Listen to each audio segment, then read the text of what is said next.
그래서 우리에게 주시는 말씀은요, 에스더서 4장 14절부터 16절까지의 말씀입니다.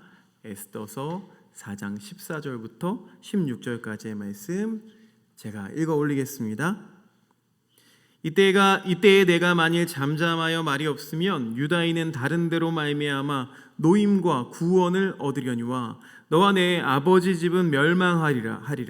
내가 왕후의 자리를 얻은 것이 이때를 위함이 아닌지 누가 알겠느냐 하니 에스더가 모르드게에게 회답하여 이르되 당신은 가서 수산에 있는 유다인을 다 모으고 나를 위하여 금식하되 밤낮 3일을 먹지도 말고 마시지도 마소서. 나도 나의 시녀와 더불어 이렇게 금식한 후에 규례를 어기고 왕에게 나아가리니 죽으면 죽으리이다 하니라. 아멘. 오늘은 이 에스더서 4장 14절부터 16절의 말씀을 가지고 죽어야 살다 라는 제목을 가지고 하나님 말씀을 같이 나누도록 하겠습니다. 지금으로부터 약 130년 전 1895년 폴란드의 헬릭 시엔키에비치라는 사람이요 소설 하나를 썼습니다. 그런데 그 소설이 약 한 50년이 지난 후에 영화로도 제작이 되었습니다. 그 제목이 바로 쿠어바디스라는 영화이고요, 소설입니다. 이 영화의 기본 스토리는요, 사도 베드로의 이야기를 바탕에 깔고 있습니다. 예수님의 제자들이 거의 대부분 한 명을 빼고 다 순교를 하게 되죠. 베드로 사도도 역시 순교를 하게 되는데요, 베드로 사도가 순교하는 이야기와 이 배경들은 성경이나 외경에도 많이 기록되어 있고 또 남아 있습니다. 그 이야기를 보면은요 이런 식으로 묘사가 돼요. 예수 그리스도의 복음이 점점 퍼져 나갑니다. 이 베드로라는 제자는 실수도 참 많았고 또 허언도 많이 했던 그런 사람이었습니다. 그래서 나는 결단코 주님을 배반하지 않겠습니다 라고 말해놓고서는 예수님을 3번이나 부인하죠. 부인하고 배신하고 저주하면서 예수님께 등을 돌리게 됩니다. 이런 치명적인 실수를 했지만 예수님은 베드로에게 다시 기회를 주세요. 그래서 사도로서 귀한 그 여생을 살아가게 됩니다. 베드로가 로마에 가서 선교를 하는데 이 로마 제국 전체에 걸쳐서 역사상 한 8번의 아주 결정적인 핍박이 있었습니다. 그런데 역사에 기록될 정도로 아주 큰 핍박이 있었는데요, 그 핍박들 중 그 한 번에 베드로가 로마를 탈출하게 됩니다. 잡히면 무조건 죽는다 라는 생각 가지고 두려움 때문에 베드로가 로마를 탈출해서 도망을 가는 길이었어요. 도망을 가고 있는데 길에서 누구를 만나냐면 예수님을 만나게 됩니다. 예수님을 만나서 베드로가 예수님께 물었어요. 쿠어바디스 도미네, 주님 어디로 가십니까? 라고 물었더니 예수님이 이렇게 대답을 하세요. 십자가에 다시 못 박히러 로마로 간다. 이렇게 말씀하시는 거예요. 예수님의 대답을 듣고는 이 베드로의 마음에 감동이 생깁니다. 내가 또 예수님을 배신하고 등을 돌리고 도망가고 있었구나. 그래서 베드로는 다시 로마로 들어갑니다. 그래서 그곳에서 십자가 처형을 당하게 되죠. 우리가 잘 알고 있지만 이 베드로는요, 십자가 처형을 온전히 당하지 않습니다. 거꾸로 당합니다. 나는 똑바로 십자가에 죽을 수가 없습니다 하면서 거꾸로 뒤집어진 십자가에서 순교를 당하게 됩니다. 자, 베드로가 생각할 때는요, 길이 있는 것 같았어요. 그러니까 내가 살 길, 이 내려가는 길이 있었고 또 그 반대편으로는 죽는 길, 죽으러 다시 돌아가는 길, 올라가는 길이 있었어요. 베드로가 처음에는 내가 살 길을 택합니다. 그러나 주님을 만나고 주님을 생각하면서 다시 죽는 길을 선택해서 돌아오는 걸 우리가 이 영화를 통해서 보게 돼요. 이 소설, 이 영화의 이야기를 보면은요, 과연 우리에겐 어떤 길이 좋은 길일까라는 생각을 하게 됩니다. 도망을 가서 더 오래 살면서 복음을 전하는 길이 더 좋은 길이라고 여길지도 모르겠어요. 그러나 베드로 사도는 죽는 길을 선택했죠. 그래서 그 죽음으로 인해서 그리스도의 복음이 세계 곳곳으로 퍼져서 전파할 수 있는 기회가 되었습니다. 여러분, 우리에게는 항상 이런 두 갈래의 길이 있습니다. 그러니까 사는 길과 죽는 길. 특히 그것이 더 연장되면 살아서 죽는 길과 죽어서 사는 길이라고 하는 어떤 역설적인 두 가지 길이 우리 앞에 놓여 있습니다. 자, 오늘 말씀 속에서 우리는 에스더가 바로 이런 두 가지 길 앞에서 선택의 기로에 놓인 것을 우리가 발견하게 됩니다. 에스더는 여장부였어요. 보기에는 그냥 한 사람의 그 여인이라고 생각할 수도 있겠지만, 그러나 성경 한 권을 책임지고 있는 여인이었죠. 그리고 유대인 민족을 살렸던 지도자였고 믿음의 사람이었습니다. 여러분, 오늘 이 말씀을 통해서 여러분들에게도 이 에스더와 같은 결단과 결심과 배움이 있는 시간이 되시기를 축복합니다. 먼저 이 에스더에게서는요, 살아서 죽는 길이 있었습니다. 에스더 이 전장의 말씀까지를 보면은요, 이 아하수에로 왕이 자기도 모르게 도장을 이렇게 빼주고 하만이 그 도장을 가지고 마음대로 법을 만들어서 공포를 합니다. 그런데 그 법이 뭐였냐면요, 1월 달에 이게 만들어졌어요. 그래서 이제 12월 달에 시행될 예정입니다. 약 1년 11개월 정도의 기간을 앞두고 있죠. 그러니까 거의 1년이 지난 후 12월 달에 13일 날 이스라엘 백성들을 모두 다 누구나 공식적으로 살해할 수 있고 또 그들의 제안에 다 몰수할 수 있다라는 법령을 만들어서 공포하게 됩니다. 자, 이 법이 공포되니까요, 수많은 이스라엘 사람들이 어떻게 됐을까요? 이스라엘 사람들뿐만 아니었습니다. 다른 사람들도요, 동요하게 돼요. 왜냐하면 이스라엘이 지나고 나면 혹시 다음 우리 차례가 아니야? 라고 하면서 이 소수민족들이 다 두려움에 떨게 됩니다. 자, 이 법이 제정됐다는 이야기를 듣고 에스더의 삼촌이었던 이 모르드게는 자기 옷을 찢으며 통곡하면서 애달프게 시위합니다. 그러니까 왕이 지나다니는 문 앞에서 자기 옷을 찢고 지금으로 말하면 1인 시위를 한 거죠. 그러면서 왕후인 자기 사촌, 자기 조카 에스더에게 말을 하죠. 에스더야, 안 되겠다. 네가 좀 나서야 되겠다. 네가 좀 나서서 이 왕에게 이 법령을 뒤집을 수 있도록 해라 라고 말을 해요. 자, 그런데 이 말을 듣고는 에스더가 자기 사정을 이야기합니다. 어떤 거냐면요, 내가 지금 나서기가 어렵고 나선다고 해도 별 소용이 없고 그렇게 안 되는 이유 4가지를 이야기해요. 그러니까 내가 나서봤자 결과는 달라질 게 없다는 거예요. 그래서 나는 살아야겠습니다 라고 하면서 자기가 살아야 될 이유 4가지를 이야기합니다. 그 첫 번째가 뭐냐 하면요, 나는 상관이 없다는 거예요. 나랑 상관이 없다는 거예요. 지금 에스더는 사실 왕궁 안에서만 살기 때문에 바깥에서는 무슨 일이 벌어지는지를 전혀 알지 못했어요. 지금 어떻게 무슨 일이 벌어졌는지 자세한 정보를 듣지를 못했죠. 그래서 12개월 정도, 그러니까 1년이 지난 후에는 밖에서 사람들이 다 죽어나가더라도 모를 수밖에 없어요. 그래서 할 말이 있었습니다. 나는 몰랐어요.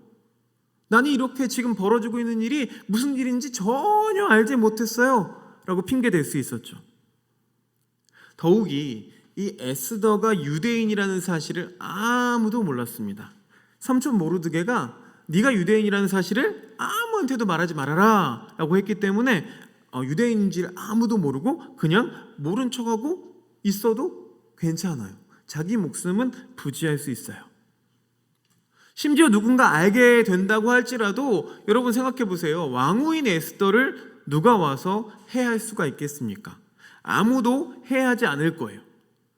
그냥 입 다물고 모른 척만 하고 있으면 자기는 보호받을 수 있고 또 생명을 유지할 수가 있었어요. 두 번째 이유는 무엇이냐? 상황과 조건이 안 된다는 거예요. 지금 이 바벨론이라는 나라를 보면은요, 특이한 의식이 있었습니다. 그게 뭐냐? 에스더서에서 여러 번 등장하는데요, 법을 한번 만들면 이 법을 바꿀 수가 없어요. 낙장불입이에요. 심지어는 왕조차 이 도장을 한번 찍으면 이 법은 무효로 만들 수가 없다는 거예요. 그러니까 현대에도 굉장히 드문 준법 정신이 있는 것을 우리가 보게 됩니다. 그래서 지금 에스더는 이것을 근거로 한번 법으로 만들어졌는데 내가 할 수 있는 게 아무것도 없습니다. 이미 의회를 통해서 만들어졌고 행정부가 이걸 집행하기로 되어 있는데 한낱 여인인 내가 무슨 일을 할 수가 있겠습니까? 라는 말인 거죠. 여러분, 이거 맞는 말이죠. 에스더가 할 수 있는 게 실제로는 아무것도 없어요. 또 세 번째 이유가 있었어요. 세 번째 이유는 이러다가 까불다가 죽을 수가 있다는 거예요. 11절 말씀 보면은요, 왕의 신하들과 왕의 각 지방 백성이 다 알거니와 남녀를 막론하고 부름을 받지 아니하고 안뜰에 들어가서 왕에게 나가면 오직 죽이는 법이 있었대요. 그러니까 왕의 신하들과 각 지방 백성이 다 알고, 그러니까 상식이라는 거죠. 상식적으로 누구나 다 알고 있는 바벨론의 백성이라면 다 알고 있는 그게 뭐냐? 왕한테는 함부로 나아가면 안 된다는 거예요. 함부로 나아가면 죽는다는 거예요. 왜 그럴까요? 왕의 위험 때문이죠. 그리고 뭐 왕을 암살하거나 뭐 쿠데타의 위험도 있을 수 있기 때문에 친위 부대들이 그 왕 주변을 지키고 있는 거죠. 그래서 왕이 정치를 하고 있는 뜰 한가운데 있으면요, 그곳에 누군가 이상한 인기척이라도 나면은 그냥 무조건 척사라고 보는 그런 법이 있었던 것 같아요. 그게 누구라고 할지라도. 남녀를 막론하고 신분 고하를 막론하고 함부로 나아가면 죽이는 법이 있었다고 합니다. 이런 관습과 전통이 있는데 내가 어떻게 왕에게 나아갈 수가 있겠습니까? 라고 하는 어떤 두려움을 이야기하는 거죠. 근데 왜냐하면 이미 전례가 있었습니다. 전례가 뭐냐면 에스더가 왕비가 되기 이전에 와스디라는 왕비가 있었죠. 와스디. 근데 와스디가 왕의 명령을 따르지 않았어요. 그래서 어떻게 되었냐면 폐위가 되죠. 이혼당하고 폐위당하면서 그냥 사라지고 말았어요. 더욱이 이 아하수에로 왕이라는 사람은요, 아주 잔악무도한 사람이었습니다. 그런데 어떻게 이 전례도 있는 데다가 또 아주 잔악한 사람인데 내가 함부로 왕에게 나아갈 수가 있겠습니까? 라는 이야기입니다. 설득이 되죠. 네 번째 이유는 뭐냐면 에스더 자신이 이미 총애를 잃어버렸다는 거예요. 자, 지금 이 사건이 벌어지고 있는 게요, 연대적으로 보면은요, 에스더가 왕비가 된 지 9년 후의 일입니다. 9년. 여러분 생각해 보세요. 상식적으로 부부가 언제 제일 사랑이 넘칠까요? 신혼 때겠죠. 그래서 구약성서에 보면은요, 부부가 혼이 나면은 이 신랑은 1년간은 부대로, 그러니까 군대로 부르지 말라고 해요. 그러니까 전쟁이 나든 훈련이 있든 1년 동안은 그냥 부부가 잘 생활할 수 있게 내버려 둬라 하는 그런 공식적인 법령이 있었습니다. 굉장히 인간적인 거죠.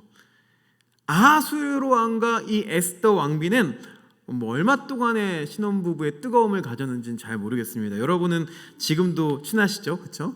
부부마다 다 다르겠지만 뭐 어떤 부부는 빠르면 한 달쯤 뒤부터, 뭐 어떤 부부는 뭐 10년이 돼야 나중에 뭐 부부 사이가 원수가 되는 경우도 있죠.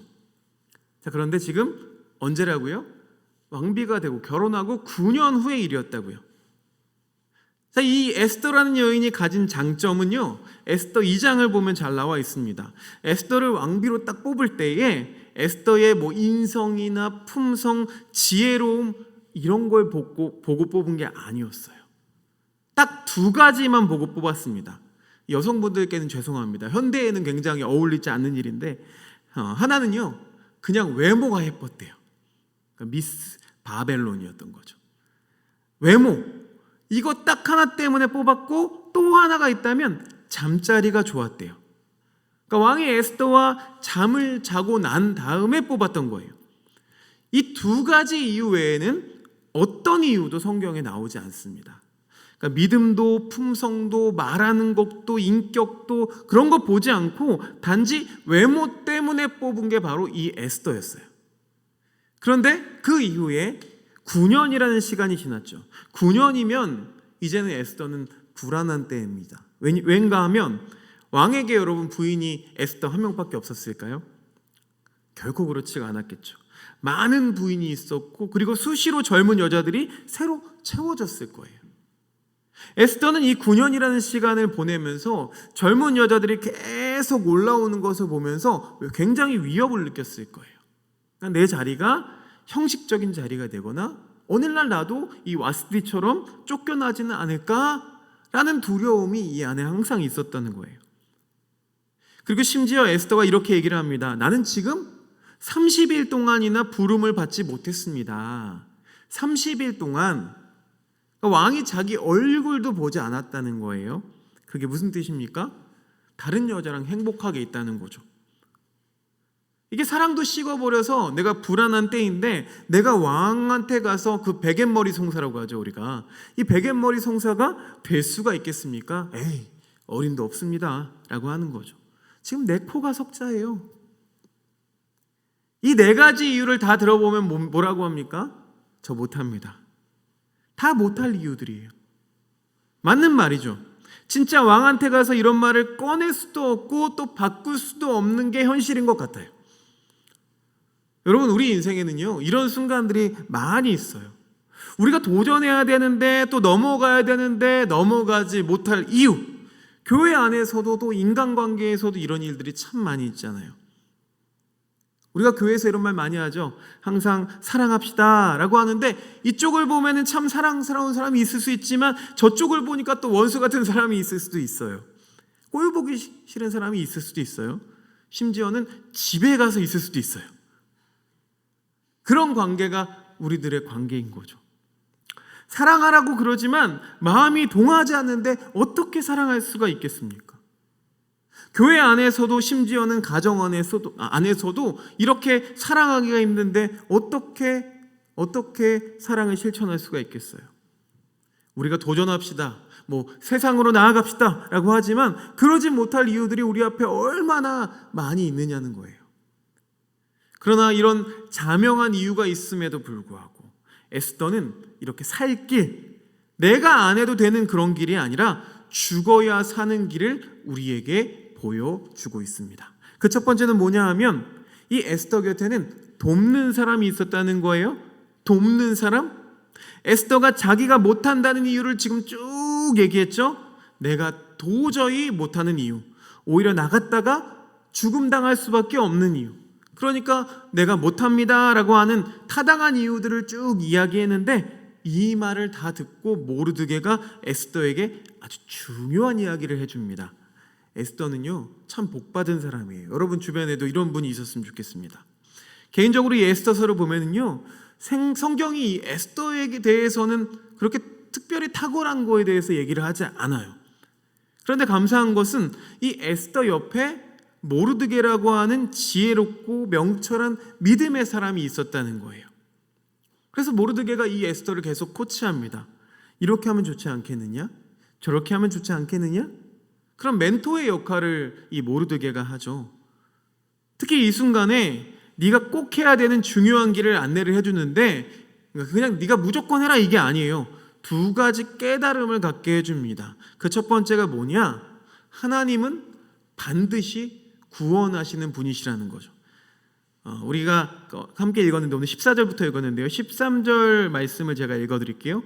모르드게가 그를 시켜 에스더에게 회답하되 너는 왕궁에 있으니 모든 유자인 중에 홀로 목숨을 건지리라 생각하지 말라. 14절에 이때에 내가 만일 잠잠하여 말이 없으면 유다인은 다른 데로 말미암아 노임과 구원을 얻으려니와 너와 내 아버지 집은 멸망하리라. 지금 여기서 뭘 말하고 있어요? 에스더야, 네가 나서지 않고 우리가 나서지 않는다고 할지라도, 그리고 네가 해결하지 못한다고 할지라도, 네가 그냥 도망가 버려도, 네가 그냥 왕궁에서 혼자 보호를 받는다고 할지라도 하나님은 어떻게 하신다고요? 다른 사람으로 말미암아 구원을 얻게 해주실 것이다 라는 확신을 이야기하고 있는 거예요. 이게 무슨 뜻이에요? 하나님은 반드시 우리를 구원하신다는 거죠. 여러분에게도 동일한 확신이 있으시기를 바랍니다. 우리가 어려운 상황에 있든지 힘든 상황이 있든지 공공한 상황이든지 어떤 상황이든지 우리가 확신할 것은 하나님이 반드시 나를 통해서 또는 다른 사람을 통해서도 반드시 구원의 은총을 허락하신다는 거예요. 이 말을 해주고 있는 거예요. 하나님은 네가 아니어도 반드시 우리를 구원하실 것이다. 이 말씀이요, 이 에스더의 마음에 훅 들어옵니다. 그런데 이어서 두 번째 깨닫게 해주는 게 있어요. 그게 뭐냐? 하나님은 나를 향한 목적이 있습니다 라는 것을 깨닫게 되는 거예요. 14절 뒤쪽 넘어가니까요. 내가 왕후의 자리를 얻은 것이 이때를 위함이 아닌지 누가 알겠느냐. 그러니까 네가 이 자리까지 온 게, 네가 왕비가 된 게 그냥 예쁘기만 해서 온 거냐? 이 자리까지 하나님이 인도해서 온 것이 아니냐라고 하는 거죠. 여러분, 하나님의 손길은 항상 어디에나 계세요. 이 에스더 말씀에는 하나님, 여호와 이런 거 전혀 등장하지 않아요. 하나님은 무대 뒤편에 계세요. 우리 인생에서도 마찬가지죠. 내가 내 능력으로 여기까지 온 것 같지만 정말 너의 능력으로 혼자서 여기까지 왔다고 생각하느냐?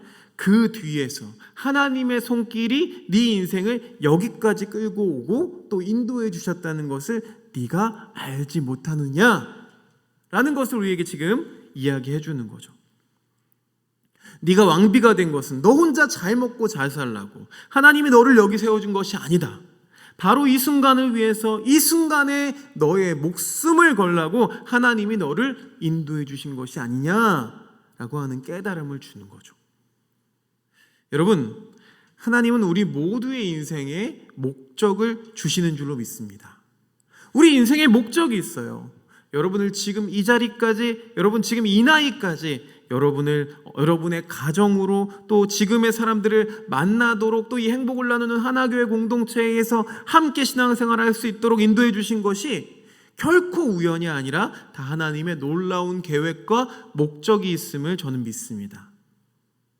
여러분이 지금의 지위에 오른 것, 명예가 있는 것, 이 모든 것들도 다 뭐예요? 여러분에게 물질이 생긴 것, 이 모든 것에도 다 하나님의 계획과 목적이 있다는 것이죠. 이 반대로도 마찬가지입니다. 우리 인생 가운데 또 어려움을 당하기도 하죠. 물질적인 어려움, 인생의 어려움, 사람 때문에 힘들거나 자식들이 마음대로 안 되거나 또 건강이 좋지 않거나 이 모든 것에도 뭐예요? 내 잘못이 아니라는 거예요. 하나님의 큰 계획이 있음을 믿습니다. 지금 에스더에게 모르드게가 지금 이것을 일깨워주는 거예요. 네가 지금 이 자리에 온 것 여기에 하나님의 목적이 있지 않겠느냐? 너보고 지금 죽으라고 하나님께서 너를 여기까지 이끌어 주신 것인지도 우리가 모르지 않느냐? 네가 그렇지 않아도 다른 사람을 통해서 반드시 하나님은 구원하실 거다. 하나님께서 너를 왜 이 자리에 앉게 했겠느냐라고 하면서 이 인생의 목적을 이 자리까지 오게 해주셨던 그 하나님의 인도하심과 계획을 일깨워주고 있는 모습을 우리가 만나게 돼요. 에스더가 이 두 가지 확신을 갖게 됩니다. 아, 하나님은 우리를 구원하시는구나. 아, 하나님은 나를 향한 목적이 있으시구나. 이 두 가지를 깨닫게 되자 에스더의 말이 달라지는 것을 우리가 보게 됩니다. 16절 말씀을 한번 올려주시면 16절 말씀을 한번 읽어볼까요? 16절 말씀 같이 읽어보겠습니다. 시작. 당신은 가서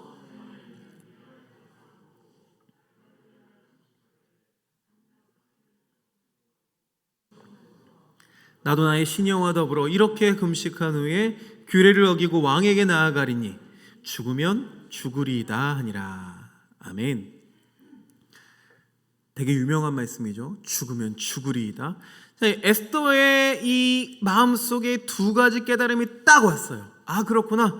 하나님은 반드시 구원하시는구나. 누구를 통해서든 구원하시는구나. 그리고 하나님을 나를 세우신 이유가 바로 지금 이 순간을 위함이구나.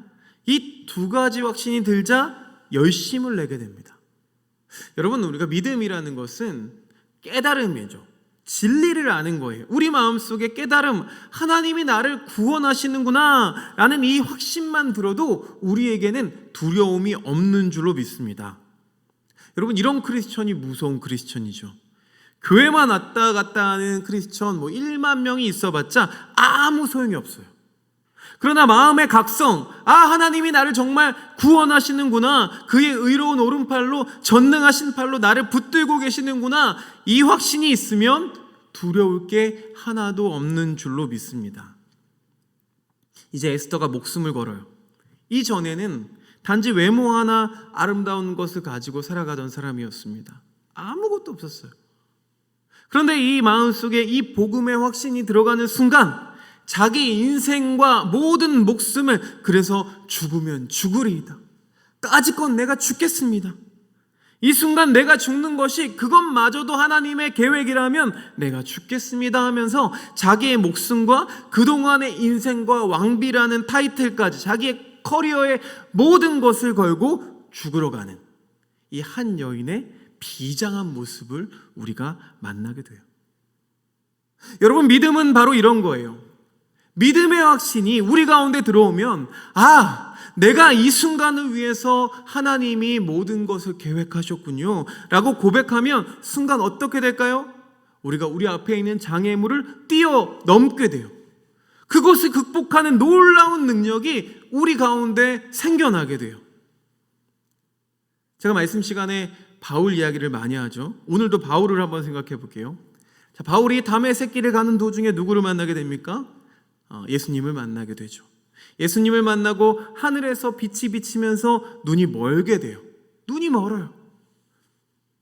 여러분, 눈이 먼 게 바울에게 저주였을까요? 은혜였을까요? 바울에게는 은혜였어요.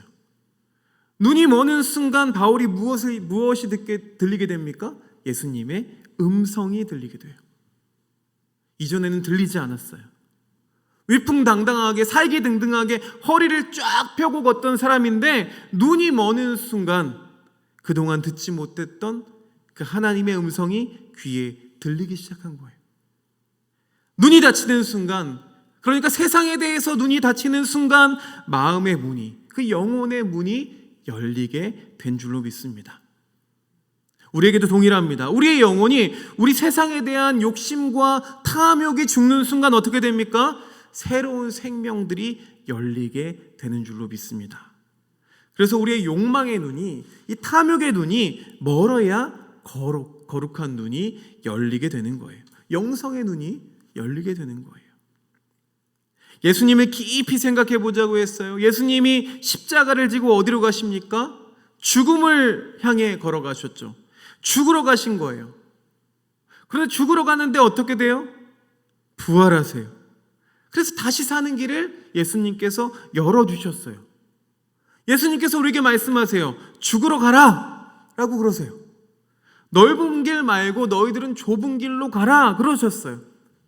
이쪽 뺨을 때리면 저쪽 뺨도 갖다 대라고 말씀하셨어요. 누가 오리를 가져가 하면 십리를 가라고 우리에게 말씀하셨어요.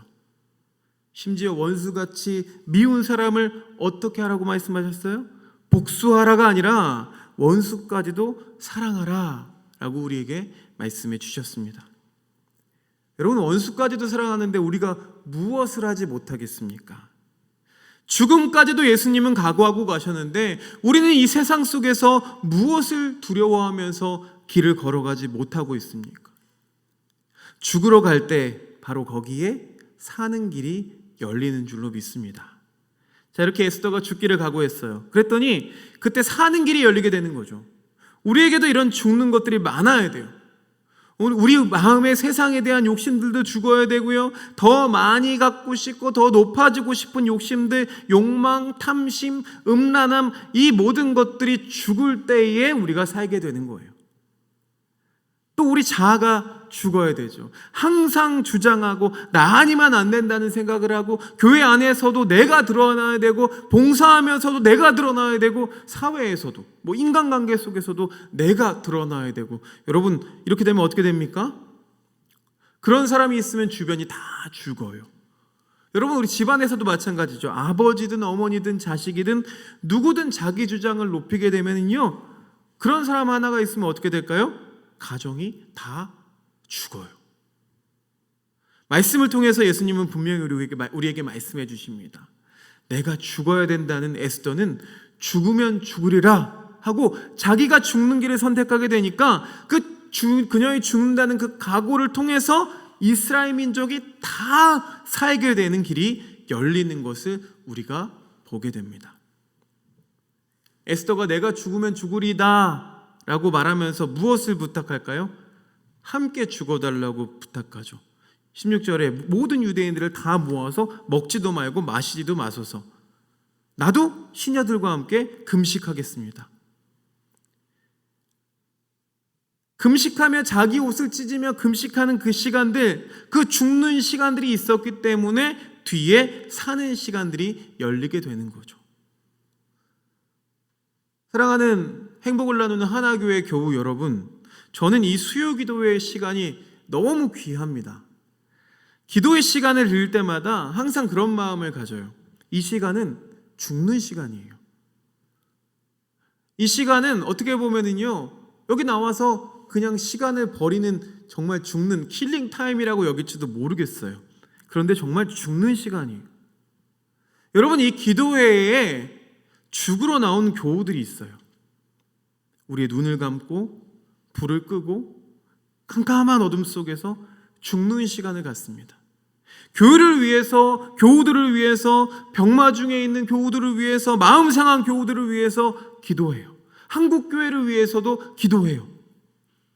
여러분, 이렇게 죽으러 나오는 그 기도하는 교우들이 있기 때문에 바로 우리가 함께 모여서 눈 뜨고 예배하는 시간이 있는 줄로 믿습니다.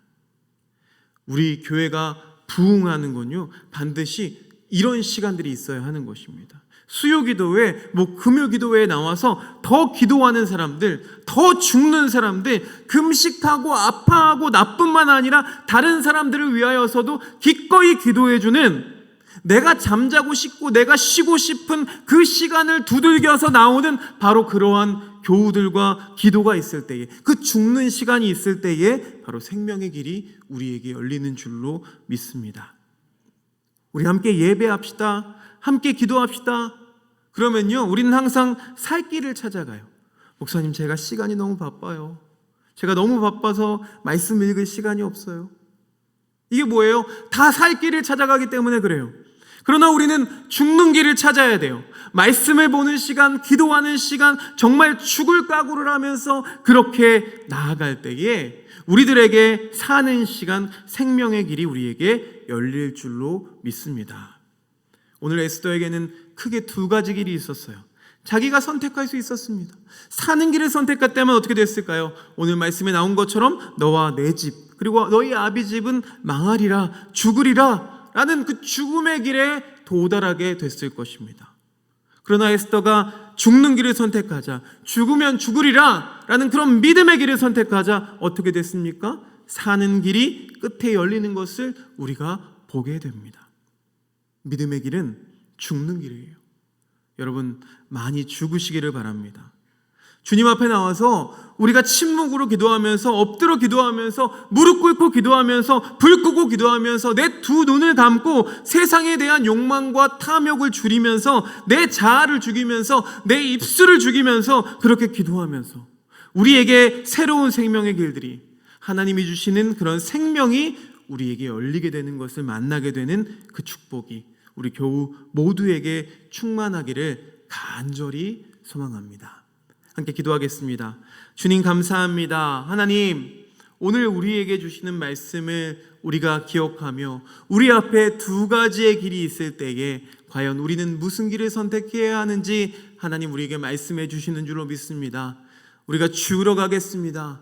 죽으면 죽으리이다. 까짓것 죽겠습니다 라고 고백하면서 그 믿음의 죽는 길을 선택할 수 있는 우리 모든 교우들, 우리 식구들 다 될 수 있도록 주여 인도하여 주시옵소서. 하나님, 우리가 그 죽는 길로 나아갈 때 내 자아를 줄이고 내 탐욕과 내 욕심을 죽이고 주님 앞에 나아갈 때에 생명의 길을 우리에게 열어주신 줄로 믿습니다. 주님, 감사합니다. 예수 그리스도 이름으로 기도드렸사옵나이다. 아멘. 우리 이어서